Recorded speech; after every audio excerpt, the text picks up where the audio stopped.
head down this way and around through the doors into Walt Disney's Enchanted Tiki Room. But the Tiki Room concept originated as a restaurant. Walt wanted a couple singing birds inside this restaurant to kind of entertain guests as they were just dining. He realized the project was going to be too big, but it went pretty far along the design process. In fact, this building was designed to be a restaurant. If you notice the Enchanted fountain here, we have doors around the entire fountain that sometimes open that allowed for the servers to have extra dining sets, tableware hidden within the center of the restaurant so they could easily help out their guests. Also in the corner of the theater here, it's a little hard to see, we have a bamboo wall. There are two doors over there. One is an entry, one is an exit for the servers to go in and out of the kitchen for the restaurant. Now the tables and chairs were already put into place, but right before it got too far underway, the tables were removed, the chairs remained for the first about 20 years of the operation from that restaurant concept. So. Yeah, the first audio animatronics were huge for us in the game. We wanted to create an entire class of enemy, I guess, that Mickey and Oswald could interact with, that they wouldn't be able to just deal with using paint and thinner. And so we borrowed the audio animatronics idea to create a robotic set of enemies. In the first game, you had no choice but to defeat them using, a combination of paint and thinner and then physical force. But in the new game, because Oswald controls electricity using his remote, he can actually stun and take control of the animatronics. And so you can actually befriend the animatronics now instead of having to defeat them. So it's true that in Disney Epic Mickey 2, you can actually get through the entire game without ever defeating a single thing. You can befriend every single thing in the game, which strikes me as a very Disney thing to do. Agreed. Look, here come the girls. Mesdames and messieurs, introducing the lovely ladies all venus ensemble. Just like the Folly Bergère with all the feathers, there's Colette, hello Colette, Suzette, hello Mimi, Gigi, Fifi, Josephine. I wonder what happened to Rosita.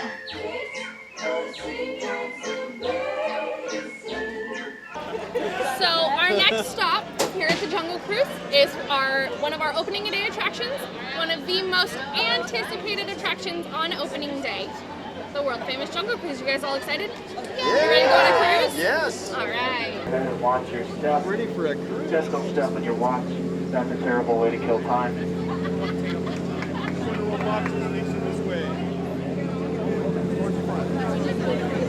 Wave goodbye again.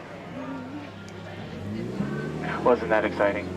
All right, folks, welcome to the world famous Jungle Cruise. My name is Steven, and I'll be your skipper for as far as we get. Please remain seated and keep your hands, arms, feet, and legs inside the boat at all times.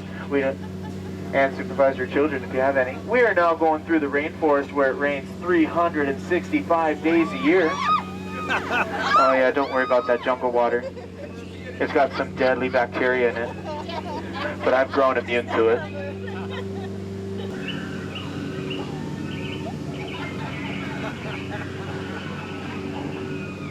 We have just turned down the Great Nile River of Africa, and if you don't believe me, you're probably in denial. And if you look to the left of the boat, you can tell by its huge ears and tusks that that's the great African bull elephant, the world's largest land animal. And over here to the left, that's Trader Sam. He's the head salesman of the jungle. Business has been shrinking lately, so today he has a special. 2 of his heads for 1 of yours. No matter how you slice it, you always come out ahead. And that's his best friend Ellie right there. He says he got her for her personality. I think he got her for her trunk space. If you'll please do me the honor of ringing the doorbell. Just twist it. And welcome to Walt Disney's private apartment. Come on in and take a seat. Welcome to Walt Disney's private apartment. Come on in. Welcome to Walt Disney's private apartment. Please watch your step. Welcome to Walt Disney's private apartment. Please watch your step. Please watch your step. Welcome to Walt Disney's private apartment. So how many first-timers do we have here at Walt Disney's private apartment? How many of you are excited to be in Walt Disney's private apartment? Absolutely. That is the response that we'd like to have. And I'd just like to take another moment to welcome you to Walt Disney's private apartment, one of the most exclusive places in the entire Walt Disney Company. And we're so honored to have all of you here in this very private space. One of the first things that you'll notice is that it's pretty small. It's about 500 square feet. And this is about the large portion of the apartment that you see here. It was helped designed by the set decorator Emil Curry, and Courtney will share a little bit more about him as you walk down Main Street, USA. But he was one of our interior set decorators, and he designed sets for Mary Poppins and 20,000 Leagues Under the Sea. Now, when he worked on this apartment, you'll notice that even though it was built in the 1950s, it has that exact same feeling of that Victorian era, just like it does on Main Street, USA. And this was never intended to open to the public, but Walt Disney knew that those specific details were exactly what's going to make the Disney theme park unique and unlike anywhere else in the entire world. So from here, you'll see all of those deep roses, a theme that Lillian personally loved. As you can see it in the carpet, you might be able to see it etched in some of the chairs, as well as some of the teacups that you might see all scattered throughout the apartment, making this a very intimate and private spot. You'll also notice that there aren't any beds, and believe it or not, these two are fold-out couches that pull out into twin beds, so therefore they'd be able to sleep here. Lillian slept on this bed right here, and Walt Disney slept right here. And originally you would know the difference between the two because they had their mothers actually on the portraits directly above. Those have since been donated to the Disney family, but we still have some pictures that are very near and dear to the entire Walt Disney Company. The first one I'd like to share with you is going to be on right here, Walt Disney standing on Main Street, USA. He's standing underneath the Elias Contracting Company window, and in just a few minutes, Courtney will show you right where that's at, so you'll be able to see that. Right over here above Walt Disney's bed, you'll see him rehearsing for the opening day speech right here, just down here in Town Square. One of the first things he wanted to have here in his Mickey Mouse Park, as we say, was a railroad that encompassed the entire area. He then had a monorail, as well as had the horse-drawn and the horseless carriages. Now remember in the 1950s and 1960s, Walt Disney was a huge celebrity. And so many people wanted to be able to see him at his original Magic Kingdom. But he would be stopped for photographs and autographs very frequently, so it was sometimes difficult for him to navigate throughout the parks. So, being the creative entrepreneur that he is, there's a certain time of the day that has a large amount of people lying down the sides, perhaps a certain route. What do you think? The parade, right? So if you look at this portrait right here with his granddaughters, it's the holiday time. You can see with that, and you'll notice that he's going down the street, being able to wave at everyone just before the parade steps off, so that way they could see Walt Disney right here. In fact, he also sometimes liked to invite different celebrities and dignitaries along the way. And Julie Andrews recalls just before she was asked to sign to play the role of Mary Poppins, Walt Disney took her in the electric car, and she said that he was a twinkly person who was just simply ecstatic to see all of the people here.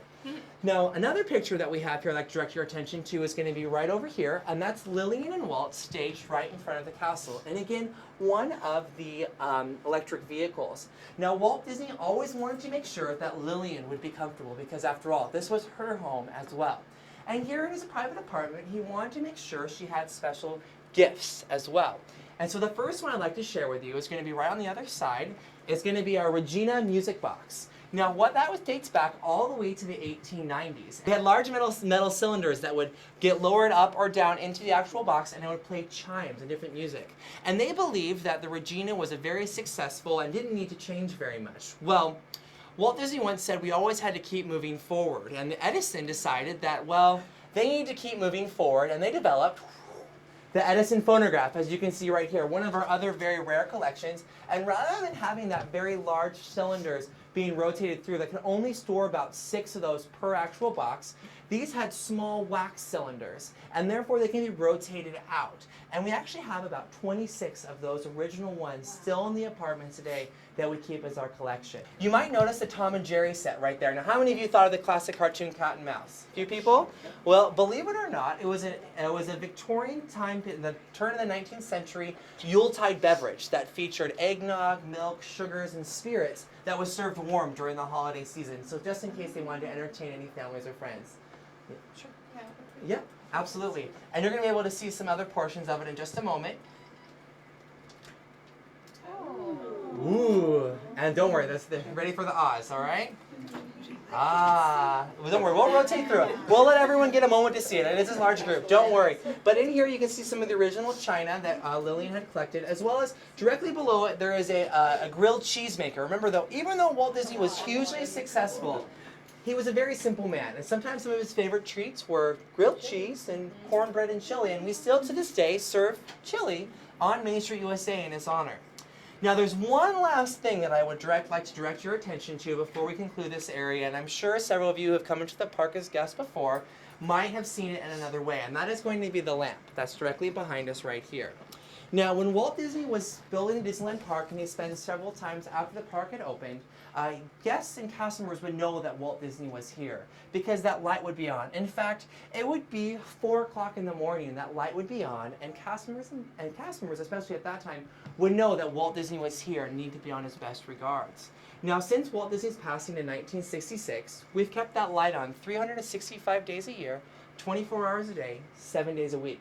So all of our guests and all of our customers still know that right here, this is Walt Disney's original Magic Kingdom, and we keep his inspiration alive in all of us. And not only is it in our customers here, but it's also our guests, because our guests are what make our magic come in. In fact, our grandchild, one of Walt's grandchildren, Christopher, had said, you know, look at this place. He loved being able to come in here and spend the night at Disneyland without anyone here. And he would look at his father and say, this is a dream come true. And Walt would turn to him and say, wait till the people get here. That's when the magic really happens. In fact, it was opening day, July 17th, 1955, and Walt Disney was standing right here. And Sharon Baird, who was an original Musketeer, had the opportunity to be here in the apartment as the first guests were being allowed into the park. And Walt Disney was standing right here with his hands behind his back, and he was looking out the window. And as he was looking, Sharon Baird had the opportunity to look and see that he had a lump in his throat and a tear fell down his face. And at her young age of 12, she didn't understand what that meant. But looking back on it, she said it's probably the only time that she was able to see a man's inspiration and hopes and dreams come to life.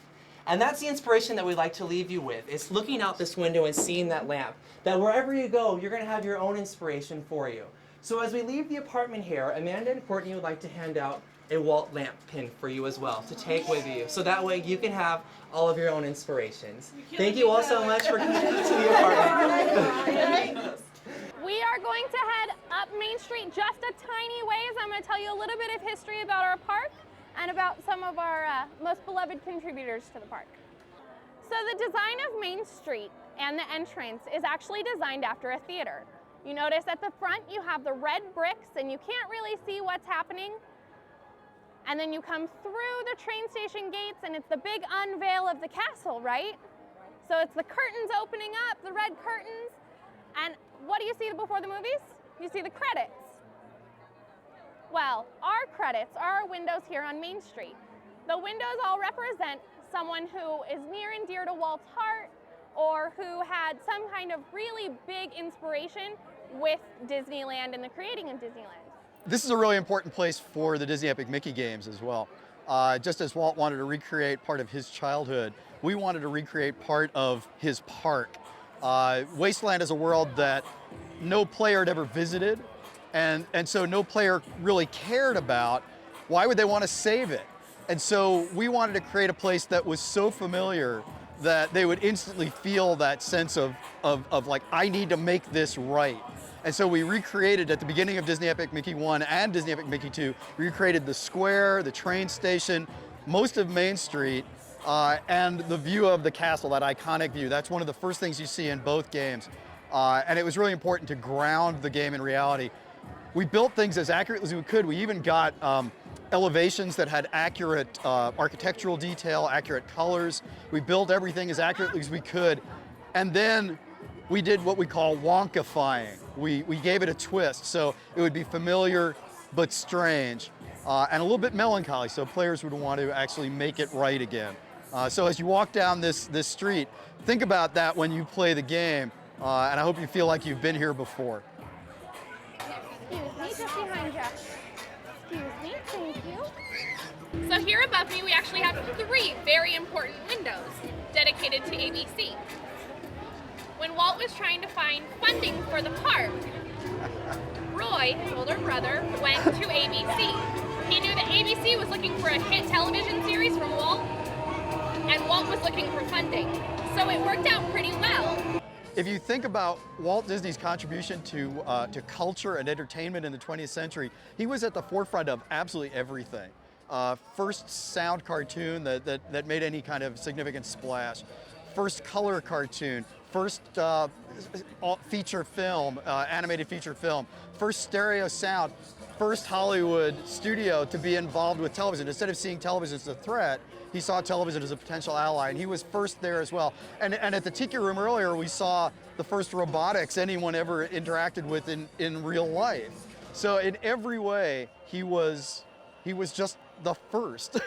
We have Robert and Richard Sherman's Window, the Sherman brothers, who were our amazing songwriters. They wrote, basically, you think of it this way, if the song gets stuck in your head, it was the Sherman brothers. When I was auditioning composers to create the sound of Disney Epic Mickey, the test consisted of two things. Give me a Mickey's theme that we can play whenever Mickey appears, and give me It's a Small World Inside Out, whatever that means to you. So we used a Sherman Brothers tune as kind of our test. And I auditioned about a dozen composers and was ready to make a decision on one when at the last minute a CD crossed my desk from a guy named Jim Dooley, who won an Academy Award for his music for Pushing Daisies. Stunning composer, he's really wonderful. And I said, it's too late, I don't have time for this, and we've got to make a decision and go. But several people said, no, listen to this one, you've got to listen to this. I listened to it, we called him up, gave him the test. 24 hours later, we got back his version of Small World Inside Out and his version of a Mickey's theme.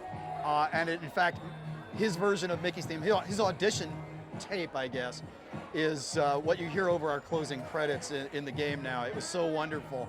And he now and a lyricist named Mike Himmelstein actually composed all of the songs for Disney Epic Mickey 2. So now we're trying to follow in the footsteps of Walt Disney and the Sherman Brothers and actually create songs as part of the gaming experience. One more thing, the cast member window over there.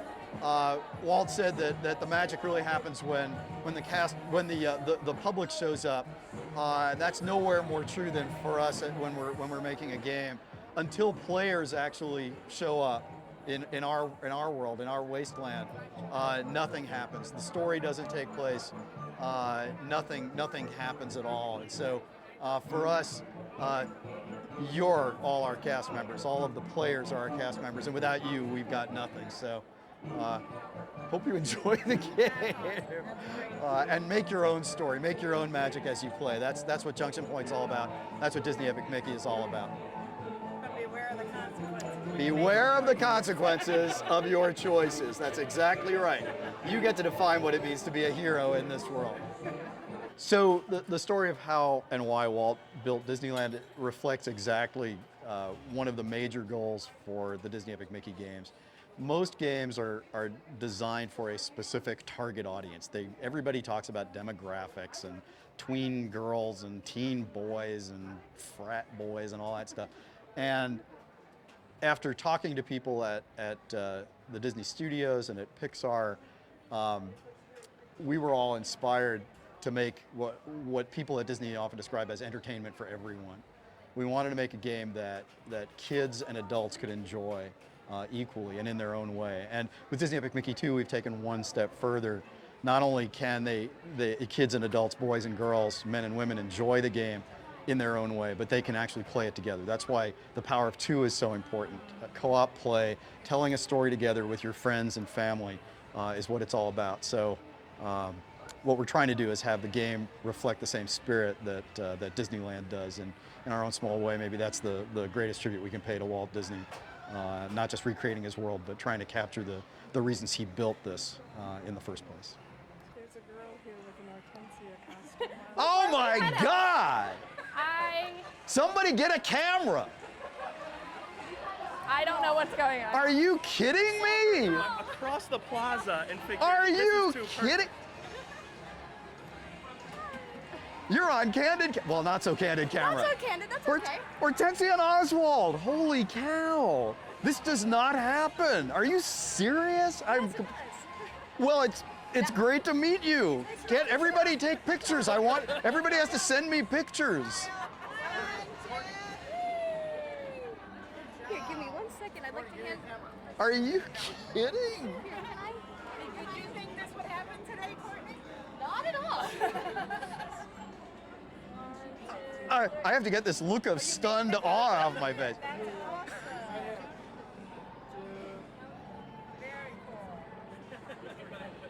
Holy cow.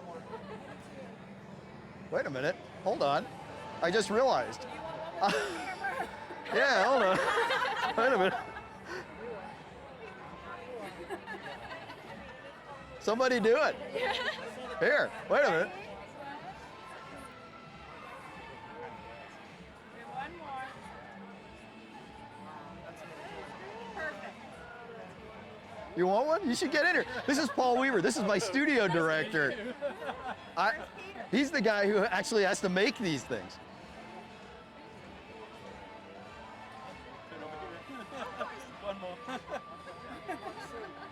Thank you so much for letting me share with you a little bit of my passion and my love for this magical place, Walt Disney's original Magic Kingdom, the only one he ever walked in. Thank you guys so much. Thank you. So did everyone have a good time? Yeah. Fantastic. Well, first and foremost, I just want to thank every single one of you for being able to come today and taking a walk in Walt's Disneyland footsteps. This truly is an inspirational place to be, and we're so glad that you've been able to experience some of our attractions, see Walt Disney's private apartment, and learn some of the stories that make this truly a unique place unlike anywhere else in the world. Here at Walt Disney's original Magic Kingdom, we have that story that I may have shared with you while we were in the apartment of when Walt Disney came down those steps to deliver that spiel in Town Square. That spiel was broadcast across the world, and still to this day, over 57 years later, is still being shown to everyone across the world. And believe it or not, ladies and gentlemen, that story, those 25 seconds took place right over there, right across the way, where Walt Disney once said, "To all who come to this happy place, welcome. Disneyland is your land. Here age relives fond memories of the past, and here youth may savor the challenge and the promise of the future. Disneyland is dedicated to the ideals, the dreams, and the hard facts that have created America, with the hopes it will be a source of joy and inspiration to all the world."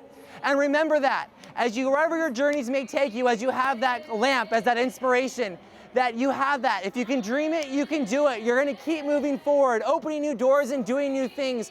As you can see, as Epic Mickey 2 launches November 18th, right? Woo! As our guests can't wait to explore new things and new challenges with our beloved characters and our beloved stories. Thank you all again so much. Enjoy the rest of your time here, and we'll all see you soon. Bye.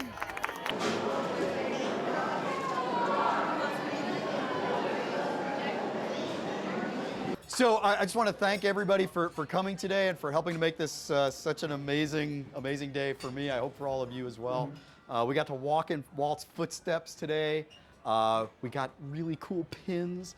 We're eating at Club 33. I hope you all realize how special this is. And we have a really special treat.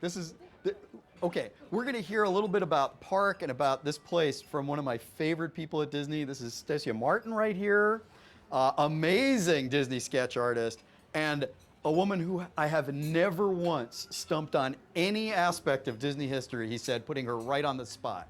And hello, everybody. I am delighted to be here too and to share a little bit of this history that we hold so dear throughout the Walt Disney Company, the history of our films, of our characters, and of course, of our park. I know that much like playing the Epic Mickey game, once you get on a path, you never want to leave it. So I'm going to try and give you maybe some little guideposts to show you some different paths you can take, not only with the icons in the game, but as you explore Disneyland on subsequent trips. So Frontierland was a huge part of early Disneyland's days.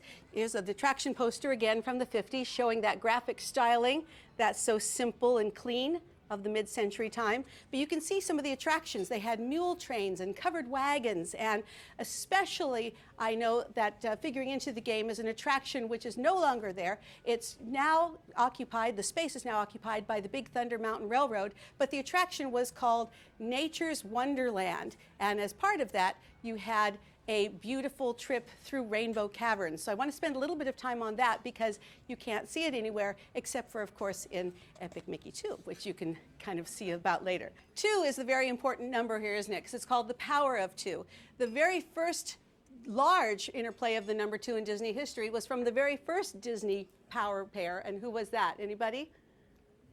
Walt and Roy, that's right, his brother. The power of 2, they made everything happen. And then once Walt had his first wildly successful character, everything took off. That's the power of 2, Walt and Mickey. Mickey, yes, which is why the partner statue is at the center of Disneyland's plaza, right at the heart of Disneyland. But there's now another power couple here with the power of 2. And so, guarded by the Laocoon statue, I wanted to send a couple of you home with a little souvenir of the newest power pair in Disney history, representing the power of 2. There you go. And there you go. And if you show everybody who you got, Mickey and Oswald.